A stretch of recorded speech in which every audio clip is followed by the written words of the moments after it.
Let the church say amen. Amen. Good morning, Bold believers. I'm so excited and thankful to Dr. Matthews and the great staff here for inviting me to come and to be with you this week. We had a wonderful time at the lectureship. I'm very appreciative and impressed with the organization also. So thank you, Dr. Matthews. I have my brother here today and his wife and my nephew Trey.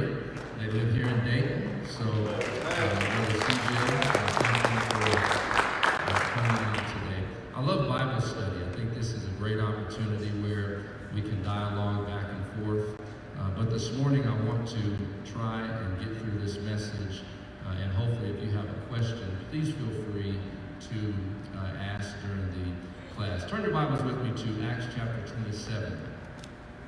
Acts 27. Now, Cleveland, back home, we say turn your iPad or your tablet or your phone, because I don't know if we bring Bibles anymore like we used to. Acts chapter 27, and for the sake of time, we won't read the whole chapter. We'll read a couple of verses, and then we'll go a little bit deeper. If you're there, say amen. Amen. I'll be reading from the New International Version, and I'll begin at verse number 23 and terminate the reading at verse number 25. If you're there, say amen. If you're still turning, say I'm still turning. All right, the Bible says, let's read it together. Last night, an angel of the God whose I am and whom I serve stood beside me and said, "Do not be afraid, Paul. You must stand trial before Caesar, and God has graciously given you the lives of all who sail with you. So keep up your courage, men, for I have faith in God that it," say it with me, "will happen." It will happen. Bold believers will happen. Just as he told me. Now I want to speak for a few moments on the topic, it will happen, or let's use this topic, it had to happen. It had to happen. It had to happen. The first point I want to pull out is life happens. How many of you agree with that? Life happens. Life happens. One thing that we know about life is that life does not live on our terms, but we live life on life's terms. Every day when we wake up, it's a blessing just to have another day to be alive, because God put us on his wake-up list when he woke us up. And so life happens. When you think about life, if you're taking notes, life happens in four ways. Four ways. Number one, life happens just because we get up and breathe every day. Just because we get up and breathe every day. Number two, things happen in life that are considered self-inflicted. You ever thought about a situation that you're in, or an issue that you're having that you inflicted upon yourself? That you brought upon yourself? And somebody, we tend to blame others and accuse others of our dysfunction, but we bring it upon ourselves.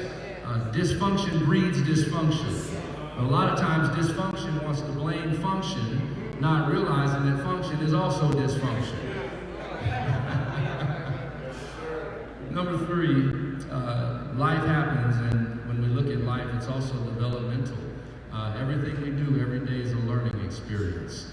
Oprah Winfrey said she never eats a meal alone, because every opportunity she sits down with someone, she has an opportunity to feed off of their knowledge. So every day, not only see it as life happens or something that was self-inflicted, but we see every day as developmental. How can I get better today?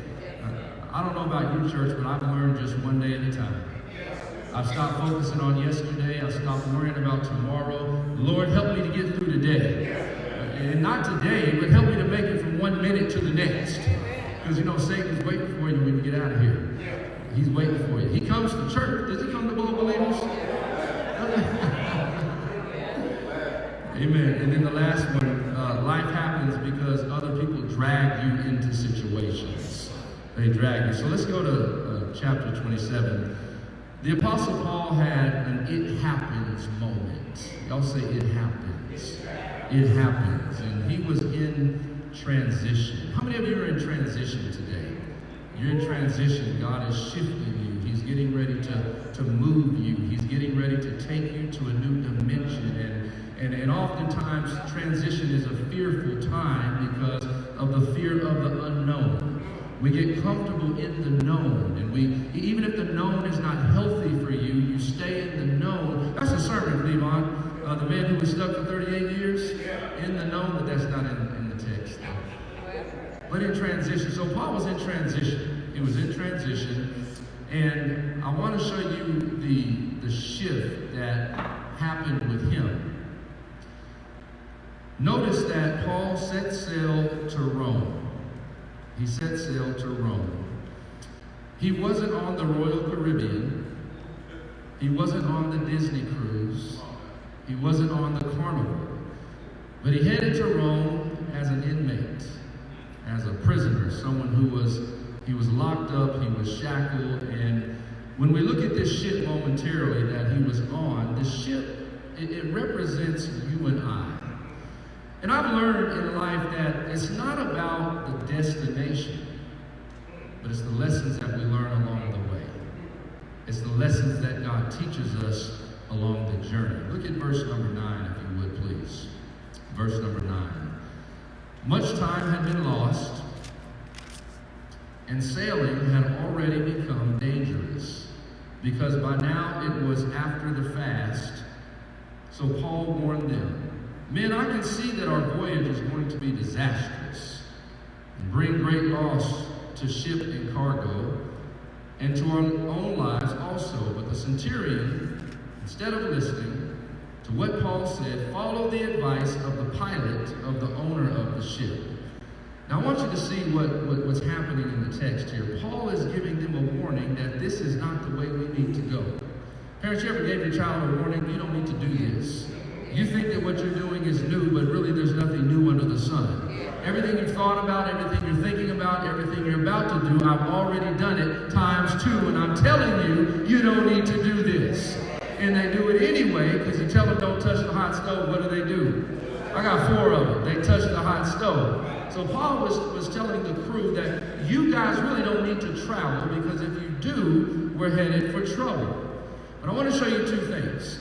And I want write this down. There's a difference between being steered by your senses and being steered by the Spirit.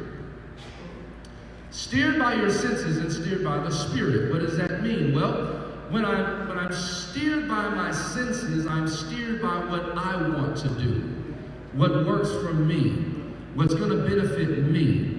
And that's what was happening on the ship. These men knew that Paul was trying to tell them, hey, you don't need to steer by your senses, because if you steer by your senses, you're going to end up shipwrecking. You need to steer by the Spirit. You know, some things just don't make sense in life. Things don't make sense. You ever looked at a situation in your life and said, it just doesn't make sense? Why is this happening to me? Why am I self-destructive? And then you get to a place later in life where you say to yourself, I'm just going to stop trying to make sense of things and start letting the Spirit of God lead me. I'm going to follow the Spirit. I'm going to let the Spirit guide me. I'm going to let the Spirit get me to where I need to go. So look at verse number 11. But the centurion, instead of listening to what Paul said, who did he follow the advice of? He had followed the advice of the pilot and the owner of the ship. You know, sometimes you have to let people be where they are. You make your bed, you lay in it. You make this choice, you suffer the consequence. Consequence is the result of a what? Action. So, let's move on. Number 1, our first point is, it what? It happens. Number 2, it's happening. It's happening. Somebody here this morning, is happening right now for you. You're in a situation, you're dealing with the home situation, you're dealing with a situation that possibly at work, you're dealing with a physical situation, a mental situation. Something is happening in your life right now and you're struggling. You did all you could just to get here today. Something is going on in your life. Notice verse number 12. They ended up sailing in spite of the bad weather. They ignored the warning signs. What warning sign has God been trying to give you? What has God been trying to get you to see? Sometimes God has to break us to make us. Sometimes God has to allow us to go through the valley so that we can make it to the mountaintop. Addition by subtraction. They ignored the warning signs. They sailed in the bad weather. But notice this. Now watch this. Watch this. Watch this.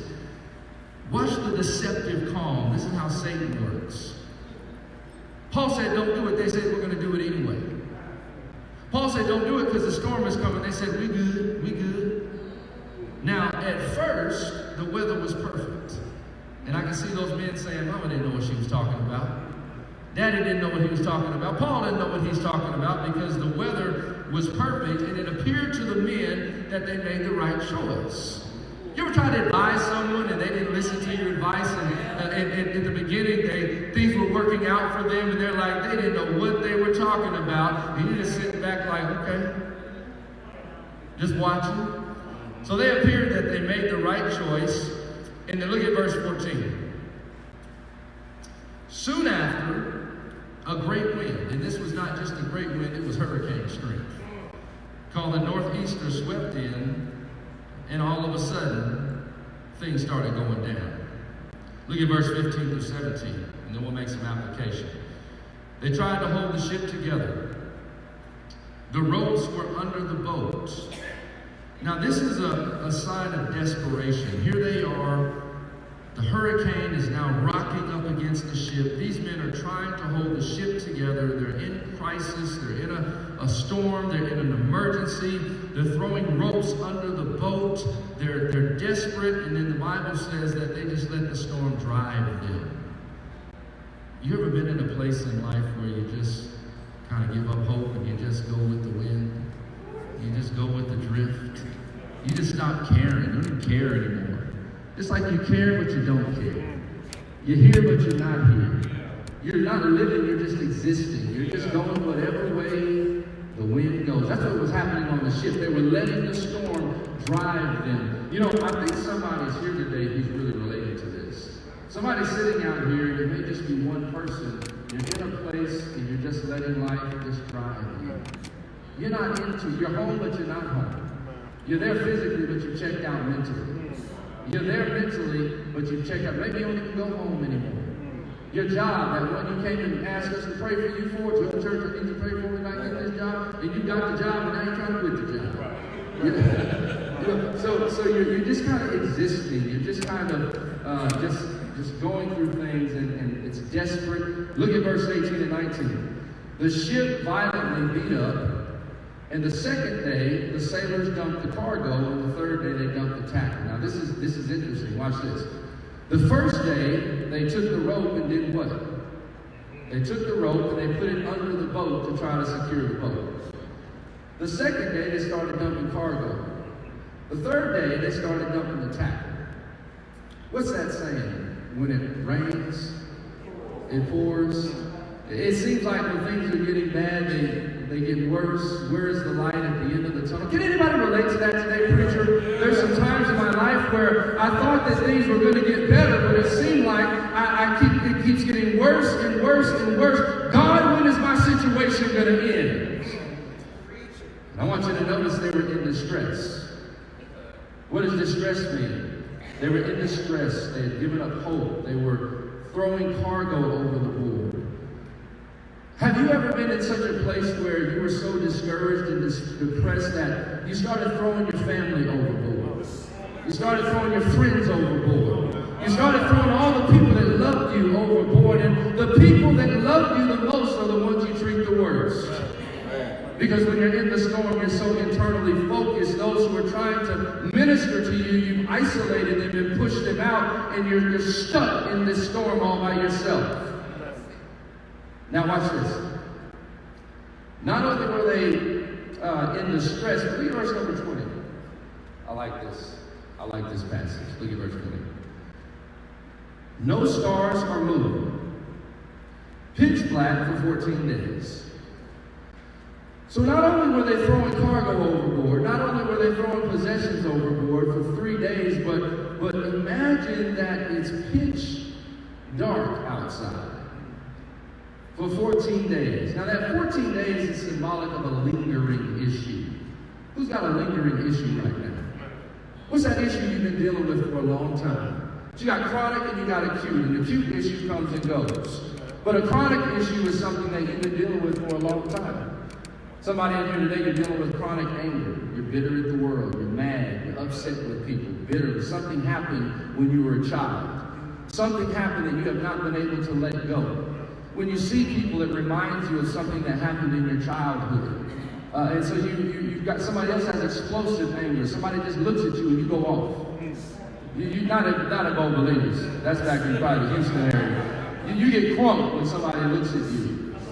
Somebody else, you got a lingering issue. You're passive aggressive. You're smiling on the outside, but on the inside you're broken down. Somebody here today, you were molested as a child.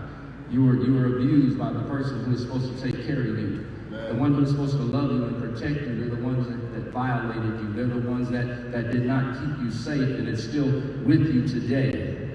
You got a lingering issue. You got a health issue that you're dealing with, and you've been to all the doctors trying to get help. Day in and day out, you've tried every single medical assisted program to help you, and that issue is still lingering on. Somebody got a mental health disorder today. You're fighting depression, my sister. You're fighting depression. You feel depressed, my brother. You're feeling manic or bipolar. You're up and you're down. You're up and you're down.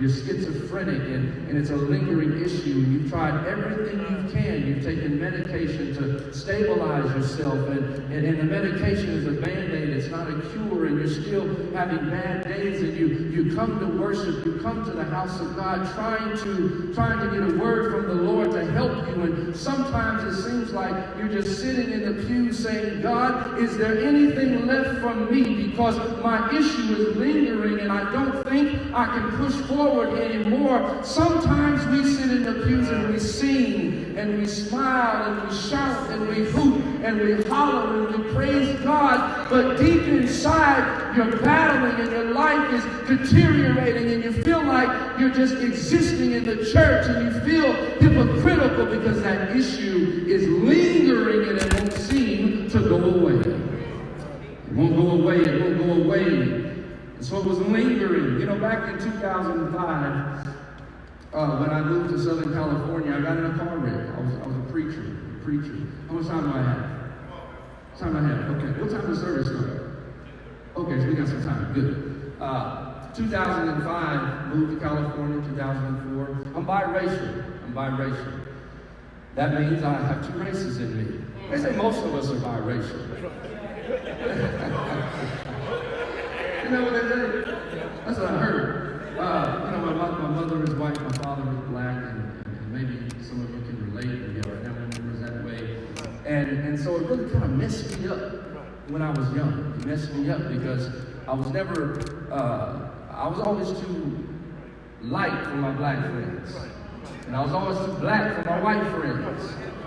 And I remember my Hispanic partner said to me one time, said, Holt, just get down with the brown. Down with the brown. And so I got down with the brown. My brother and his wife, Dana, we all grew up together, so we have some stories to tell. But I used to get called Oreo and I can laugh about it now, zebra. Somebody called me a disgrace to the race one time. Disgrace to the race.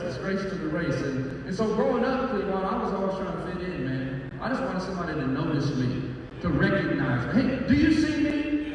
See, a lot of reasons the kids go to drugs and alcohol and gangs and so forth is because they feel validation deprived, recognition deprived, because somebody's not recognizing them. Maybe their father is always complaining, look, 10 points wasn't good enough in the game. You should have had 11 points. One touchdown wasn't good enough. Should have had 2 touchdowns. A B wasn't good enough. You should have had an A. So people feel deprived. So I was always searching, man. I was searching, and you know, I dated. I started with young white girls when I was in elementary school, and then I met a black woman in junior high, and my whole mindset changed. It changed. Come on, please. And so, you know, growing up in the Caucasian church and growing up in the 5 minutes. He said 5 minutes. Okay. growing up in the African American church, and I'll continue this at 10:30, but I was able to see both sides and experience both sides. When I started preaching at the age of 16, when I stood in the pulpit for the very first time, something triggered inside of me. I had now arrived to another dimension because all eyes were on me for that 15-minute period, and I had been lacking that growing up. And now people were watching me, and I started preaching. Ended up moving to Southern California with my wife. I was the minister of a church in Corona that was an integrated church. And you see, at the time, I didn't really understand, growing up biracial, the long-term positive impact it could have. Sometimes when you're in your situation, you can't see what God is really trying to do with you. God leaves you stuck in your situation because he's trying to mold you and teach you and shape you and give you the tools you need so he can use you for his purpose. But sometimes he won't use you until he's ready to use you. We pray for blessings. God, I need you to bless me. And God is saying, I'm going to open up the floodgates of heaven when I feel like you're ready to steward the blessing. And manage the blessing. So got to the church, got in a car accident one day, had a 5-hour back surgery. And when I had that surgery, I woke up and there was a morphine pump by my bed. And I didn't even know what that was. The nurse came to me and said, Mr. Holt, are you in pain? I said, I'm in a lot of pain. She said, hit the pump. So when I hit that pump, man, it's like my whole world changed. Man, it's like I had experienced something I had never experienced before. Somebody knows what I'm talking about today.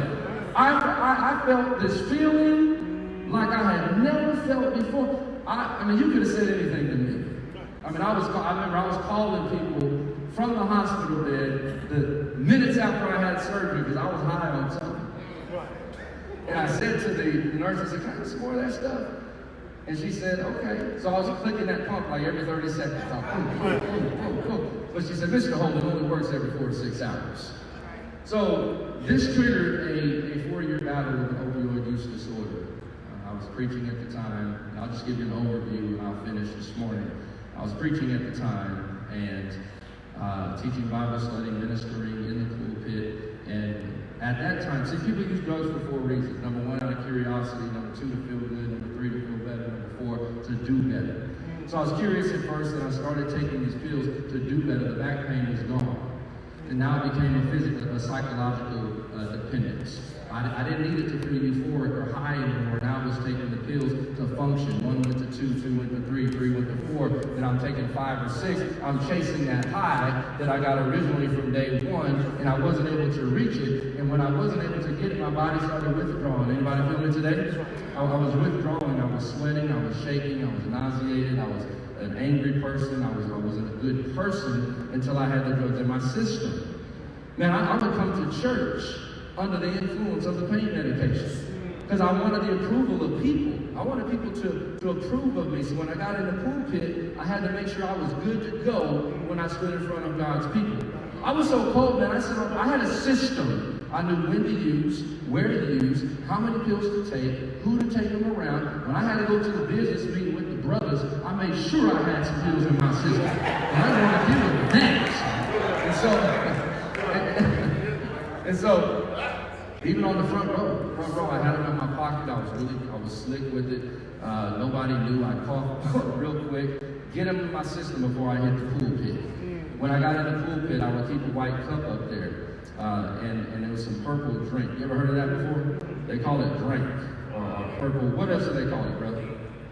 You know, well, they call it, lean purple drink, whatever. But I would keep some pills oftentimes absorbed in this Kool-Aid in the pulpit. Nobody knew what was in there. But I did it because when I was up there, if I felt my body kicking and I felt like I was going to start withdrawing in the pulpit, see, I used to keep wash rags in my suit coat because I was sweating profusely in front of God's.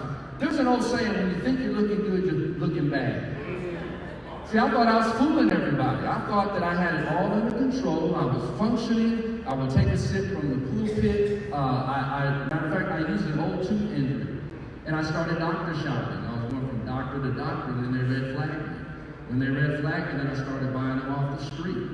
My wife had a medical procedure when we had our children, and I was that one who would go to the pharmacy with my 800 milligram ibuprofen that looked like Vicodin, and I would substitute some of them out with her medication so that I could get my fix and give her half of her pain medication in the ibuprofen. Because that's how sick in the head I was.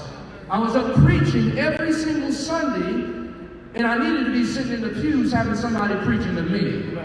Sometimes I felt like I had a better chance of getting to heaven from the pews than I did the pulpit. I'm counseling people, I'm ministering to people when I needed somebody ministering to me. But as a preacher, I had an image to uphold. I didn't want my congregants to know that something was wrong with me because I didn't want to lose my job. I didn't want to lose my character. I didn't want to lose my integrity. I didn't want people to talk about me and make fun of me. My wife didn't even know because I was too ashamed to let her know the things that I did, and I felt really, really bad. There was times, man, I would sit in the car on Sunday morning and just sit there until it was time to preach because I didn't want to go in there because I was not right in my mind, and I would sit there with tears falling down my eyes saying, God, why did I have to get in this car accident? I've never smoked weed, I've never done crack, I've never done amphetamines, but why did this poison have to come into my body? Because I was continuing to fall apart, losing weight. I was out there. Am I out of time? I was out of there. I was losing weight, and so I lost everything. One day I went to preach in Fresno, California, and I was excited. You know, I went to preach a little revival, and was excited when I came home, and got on the phone, called my wife, and said, "Honey, I'm on the way home." And she said, "Well, I'm not at home anymore." So what do you mean you're not at home? She said, "Me and the kids have moved out. We have left you." And they moved back to Texas. And when I got home, man, kid you not, I had a bed to sleep on. She took everything out of the house, man. All that stuff I bought, she took it out of the house. So I had nothing left when I got home. And you know, this is how sick I was. I was sick because I wasn't really upset that she left. I was upset because I lost my church. I lost my church. See, I had the mindset then that my church came before my family. I was always trying to impress the brothers and the leaders and being at all the Bible studies and counseling sessions and potlucks and church events, and I was spiritually abusive to my family. Spiritual abuse. I was the one who thought that the preacher's wife had to be everywhere. All that the children had to know in the front row. All the Bible studies, all the potlucks, all the funerals, all the weddings. But I learned that my number one ministry at that time was the church and not my family, but God had to show me something. See, sometimes when God shows you things, He's got to humble you. He's got to take it away from you in order to teach you a lesson. And when God taught me that lesson, years down the line, I realized that if I'm going to be a man of God, my home has to come first before the church. And if I can minister first to my home, then I can minister to God's people. But I didn't see it at the time, and I lost everything. Man, I went into a state of depression, man. The gospel meetings stopped coming. People stopped calling me. My reputation got bad, and I was taking more pills. I was cutting hair in the barber shop, buying pills for my clients because I had got red flag. I spent $1,500 in the emergency room to get a 30-day supply of opioids just to keep my fix going. I left my family. I was living by myself. And one day my son called me. You know, sometimes God uses the least expected people to minister to us. And my son called me, and he said, Dad, every day, and this is what got me, man. He said, every day when I'm at school, every day, I think maybe this is the day that Daddy is coming home. And he called me one day and said, Dad, when are you coming home? And that day that my son called me, and I started the journey to recovery. And the day that I made that phone call, see, that was the defining moment. You see, like our text, they were lingering in the storm, and my issue was lingering. You know, when the storm, when it lingers, it almost appears like there's no end in sight. And I didn't see the end in sight, but when I picked up the phone, and I made a phone call, and I disclosed the battle that I was having, that's where the journey of healing began. That's where the journey of healing began. So last point is it had to happen. Are y'all there? Are you there? How many people leave on time? Okay. It had to happen. Leave verse number 24. Last night the angel of God, whose I am and whom I serve, stood beside me and said, don't be afraid, Paul. You must stand trial before Caesar. God has graciously given you the lives of all who sail with you. In other words, he was saying, Paul, this is not it for you. I've got something bigger in store for you. Your situation is not your future. Your situation is something I'm having to lead you in to teach you because I've got a bigger plan for you. So keep your courage. Keep up your courage. For I have faith in God that it will happen just as he told me. How many of you today can say, preacher, it has happened before? Who can say it's happening right now? Who can look back over your life and say, after everything I've been through, I didn't see it at the time, but David said, I was young. Now I'm old, but I've what? Never seen righteous forsaken, nor seed begging bread. I didn't see it when it was happening, but when I stepped over on this side and I look back, I can say, it had to happen that I lost my job. It had to happen that I lost my house. It had to happen that I lost my family. It had to happen that I lost my mind, because had it not happened, I wouldn't be where I am today. Somebody ought to shout this morning. Somebody ought to say, preacher, I feel you. I'm glad that I don't look like what I've been through. God has brought me from a mighty, mighty long way. Had it not been for the Lord by my side, I wouldn't be where I am today. So thank God that it had to happen.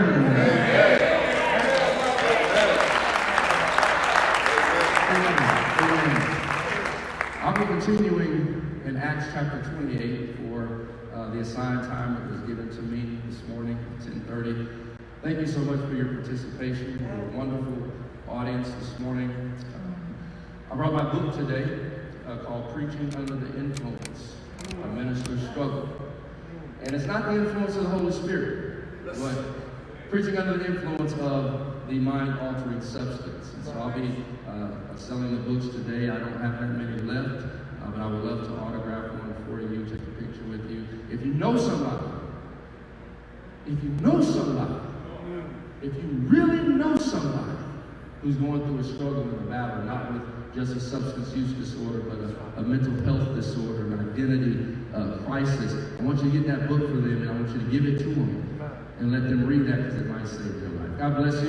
Please join me in a word of prayer.